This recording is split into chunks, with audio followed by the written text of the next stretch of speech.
Imagine this. You're alone. It's 3 a.m. The only sound is your own heartbeat. And something else. That's the thing about the witching hour. It's when the world seems to hold its breath.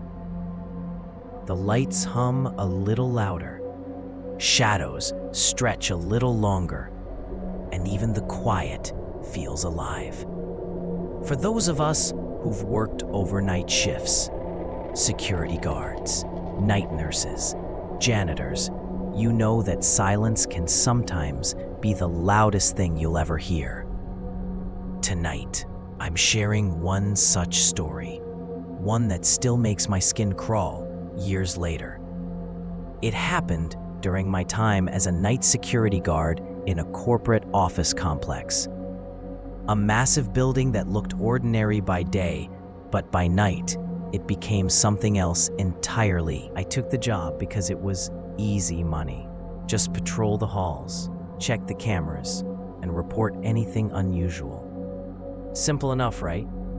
The place was huge, 7 floors, multiple wings, and long corridors that seemed to go on forever. During the day, it was full of people. But at night, the silence swallowed everything. My footsteps echoed off the walls, like whispers chasing me. The first few weeks were uneventful. I'd start my shift at 10 p.m., do a round every hour, and then monitor the security feeds from the control room. But as time went on, strange things started happening. Began with the lights. They'd flicker, not the usual electrical hum, but in patterns. 2 short flickers, 1 long, over and over.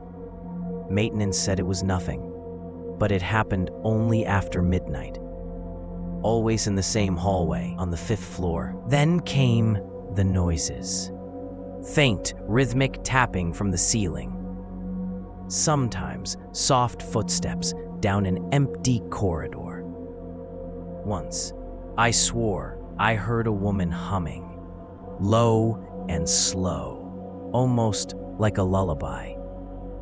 But every time I checked, there was no one there. One night, while doing my 2 a.m. round, I noticed something off.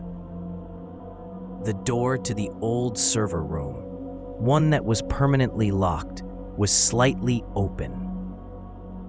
My stomach dropped.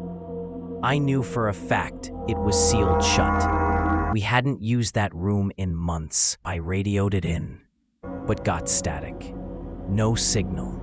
So, I decided to check it out myself. When I pushed the door open, the room was pitch black except for the blinking of a single red light from an unplugged monitor. Dust covered everything, and the air smelled stale. I took a few cautious steps inside, my flashlight beam cutting through the darkness. That's when I heard it. Click, clack, click. It came from behind the rows of dead servers. I called out, "Hello, this area's restricted." No response, just the same sound, closer this time. I shined my light toward the noise. Nothing. Then I turned around and froze. Standing by the doorway was a woman, pale, barefoot, wearing what looked like an old-fashioned dress, her hair covering most of her face. I blinked, and she was gone. Just gone. I ran out of that room so fast, I nearly tripped over my own feet. When I looked back, the door had shut itself. The next morning, I reported everything. The building manager looked at me, half amused, half concerned. "You've been here too long at night," he said. "That floor's been empty for years. You're probably just tired." He then mentioned something strange. Years ago, before the building became corporate property, it was the site of a textile factory. A fire had broken out in 1979, killing several workers. mostly women from the night shift. The room I'd gone into used to be their break area. That detail sat heavy in my chest. A few nights later, I tried to brush it off. Maybe I imagined her. Maybe the flickering lights were just bad wiring. But around 3:03 a.m., the same time as before, the lights on my monitors began glitching. The fifth floor camera feed went black.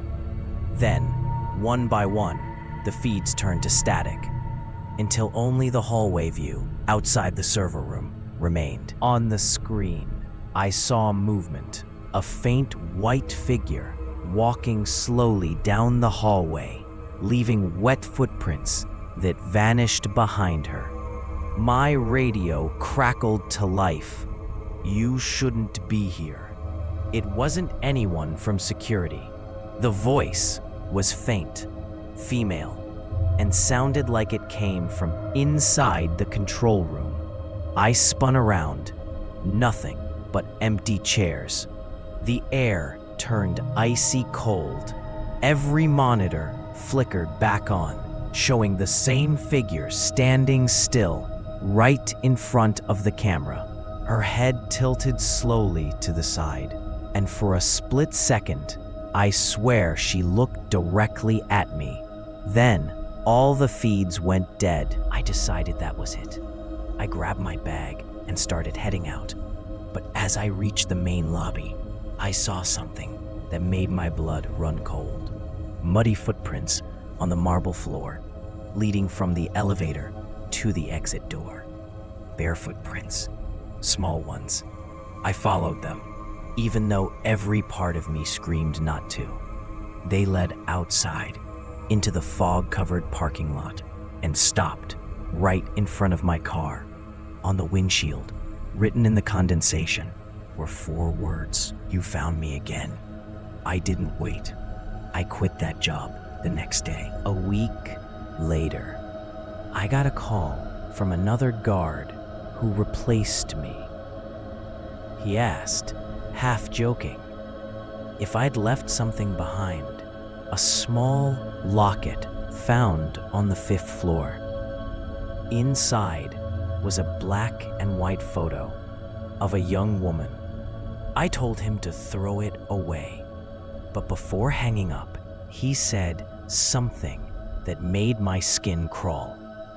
"She looks just like you described, but there's something else." When I opened it, there was a reflection, like she was smiling back at me. He never came back after that night. I still think about that place sometimes, about what I saw, or maybe what wanted to be seen. Working the night shift changes you. You start to question what's real, what's imagined, and what's waiting just beyond the reach of the light. So next time you find yourself alone at 3 a.m., remember, the silence isn't always empty. Sometimes it's listening.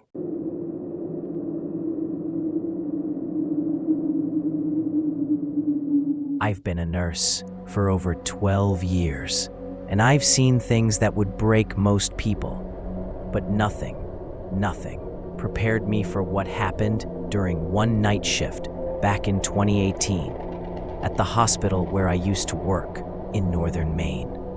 It started like any other graveyard shift. The corridors were dimly lit, the fluorescent lights flickering every so often like they were tired too. The low hum of heart monitors and the distant rhythm of ventilators filled the silence. The hospital at night always felt sterile, lifeless.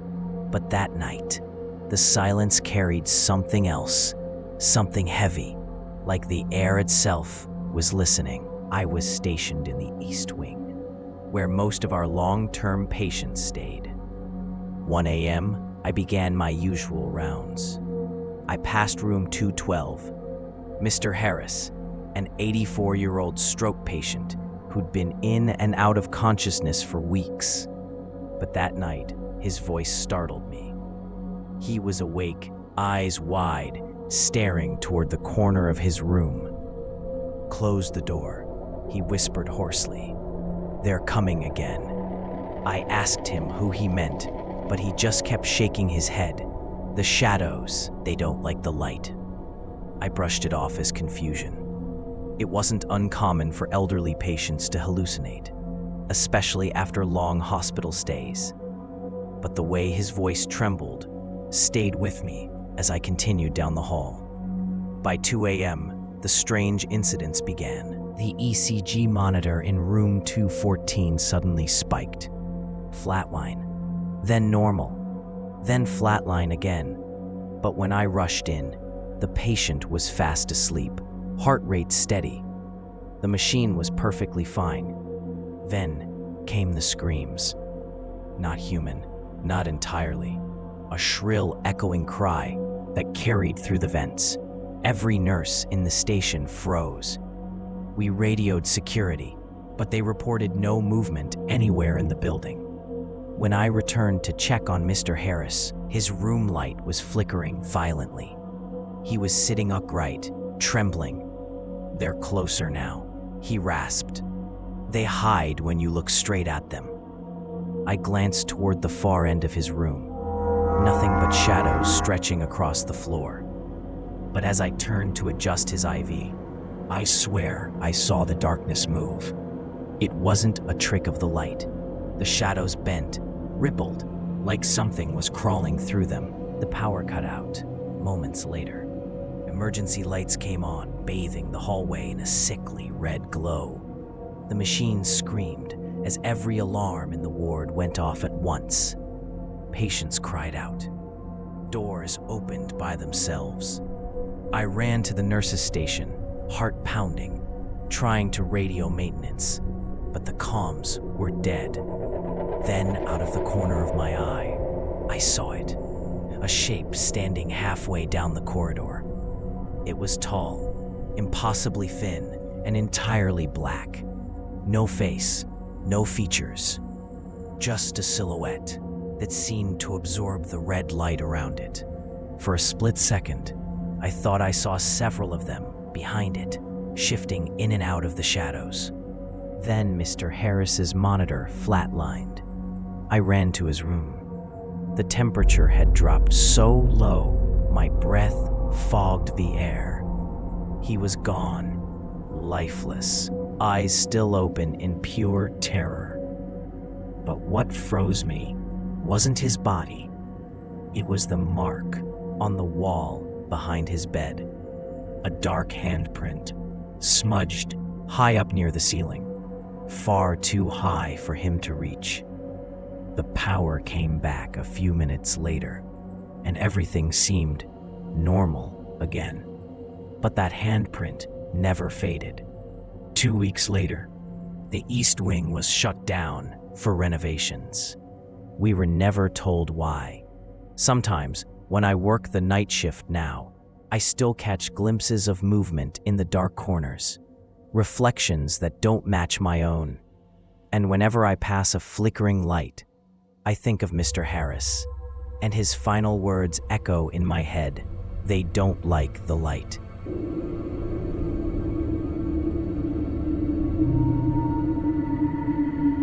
I used to work the night shift at a small gas station off Route 19 in Arizona.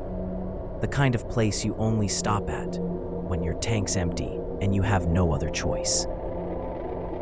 The highway stretched for miles through empty desert. No lights, no towns, no sounds, except the wind pushing dust across the cracked pavement. That place was my second home for almost 3 years. I liked the quiet, the endless hum of the fluorescent lights, the faint buzz of the refrigerator by the counter, the occasional traveler stopping by for coffee or directions. But one night in 2019, I realized that some roads are empty for a reason. It was just after 2 a.m. The desert air was still, heavy. I was leaning behind the counter, half asleep, when I heard the faint jingle of the doorbell. The glass door had opened, but no one had driven up. No headlights, no sound of an engine, nothing. At first, I thought the wind had caught it, but then I saw it. A shape at the far end of the store, near the snack aisle. It wasn't moving. I called out, "Hey, we're closing up soon." No answer. The figure was tall, dressed in what looked like a dark overcoat, the hood pulled low. I blinked, and it was suddenly closer, just standing there by the fridge section, still as stone. The temperature dropped fast. My breath fogged up as I stepped back toward the counter. I tried to sound brave, saying, "If you need gas, I can turn on the pump." Still nothing. Then in one smooth motion, the figure turned toward the exit. It didn't walk, it glided. The doorbell rang again, and it was gone. I ran outside, my flashlight cutting through the dark. There was no car, no footprints, just the wind howling across the highway. But something caught my eye near pump number 3, a small object sitting neatly on the concrete. It was a tiny glass jar, about the size of a lighter, sealed tight with black wax. Inside was something that looked like hair. Dark, coarse strands coiled around a piece of paper. I didn't touch it. I went back inside and called the sheriff's office, but the line crackled and went dead midway through the call. The lights above me started flickering, and one of the ceiling panels fell, shattering on the floor. That's when the smell hit, like burnt metal and something rotten. I looked toward the security monitor, and my heart almost stopped. On the screen, through the static, I saw the figure again, standing right outside the glass door. I turned toward the door, but nothing was there. The cameras went black. Every single one. I don't remember much after that. When I came to, it was daylight. The jar was gone. The pumps were off, and the door was wide open. I found my manager standing outside, shaking his head. He said the morning delivery driver found me, unconscious behind the counter, pale as a ghost. I quit that job the next week. I tried to forget it, but strange things started happening. The same burnt metal smell in my apartment, static on my TV at exactly 2 a.m., and sometimes I'd find black wax residue on my windowsill. It's been years since that night, but I still can't shake the feeling that something followed me home. That whatever left that jar wasn't just passing through. It chose me. Maybe it marked me. So now I have to ask you, what do you think it was? Have you ever seen something on a lonely road that you can't explain? If you've got a story like this, share it in the comments. I read them all, and remember, if you ever find yourself at a gas station in the middle of nowhere, and someone leaves you a gift, don't take it inside.